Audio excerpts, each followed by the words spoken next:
Perkenalkan, nama saya Oktaria Putri, peserta Latsar Gelombang 7, Angkatan 61, Kelompok 1. Baiklah, di video kali ini saya akan membahas tentang prinsip-prinsip manajemen ASN. Apa itu manajemen ASN? Manajemen ASN adalah pengelolaan ASN untuk menghasilkan pegawai ASN yang profesional, memiliki nilai dasar, etika profesi, bebas dari intervensi politik, dan bersih dari praktik KKN. Lalu, bagaimana dengan kedudukan ASN? Pegawai ASN berkedudukan sebagai aparatur negara yang menjalankan kebijakan yang diterapkan oleh pimpinan instansi pemerintah, serta harus bebas dari pengaruh dan intervensi semua golongan dan partai politik.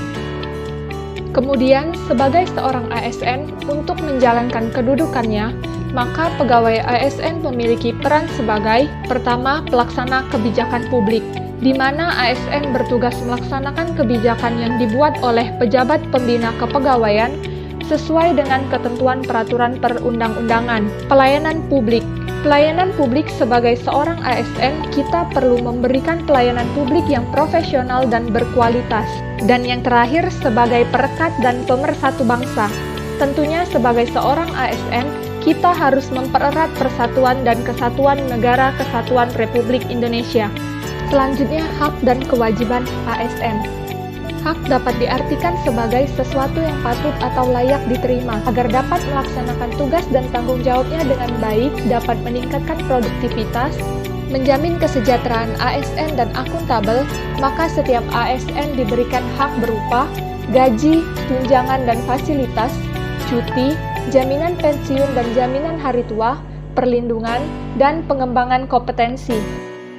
Adapun kewajiban sebagai seorang ASN yaitu: pertama, setia dan taat pada Pancasila, Undang-Undang Dasar Negara Republik Indonesia tahun 1945, Negara Kesatuan Republik Indonesia, dan pemerintah yang sah. Kedua, menjaga persatuan dan kesatuan bangsa. Yang ketiga, melaksanakan kebijakan yang dirumuskan pejabat pemerintah yang berwenang. 4. Menaati ketentuan peraturan perundang-undangan. 5. Melaksanakan tugas kedinasan dengan penuh pengabdian, kejujuran, kesadaran, dan tanggung jawab. 6. Menunjukkan integritas dan keteladanan dalam sikap, perilaku, ucapan, dan tindakan kepada setiap orang, baik di dalam maupun di luar kedinasan. 7. Menyimpan rahasia jabatan dan hanya dapat mengemukakan rahasia jabatan sesuai ketentuan peraturan perundang-undangan. Dan yang kedelapan, bersedia ditempatkan di seluruh wilayah negara kesatuan Republik Indonesia. Selanjutnya, proyeksi karir menggunakan kaidah sistem merit.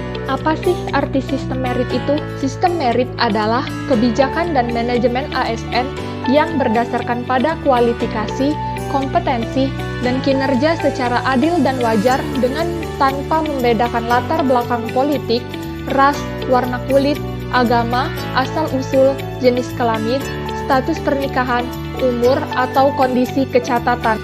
Dengan adanya sistem merit, tentunya sebagai ASN akan diberikan fasilitas untuk mengembangkan diri sesuai kompetensi, sehingga bisa memaksimalkan proyeksi karir hingga purna tugas dari ASN. Hubungan proyeksi karir dengan kaidah sistem merit.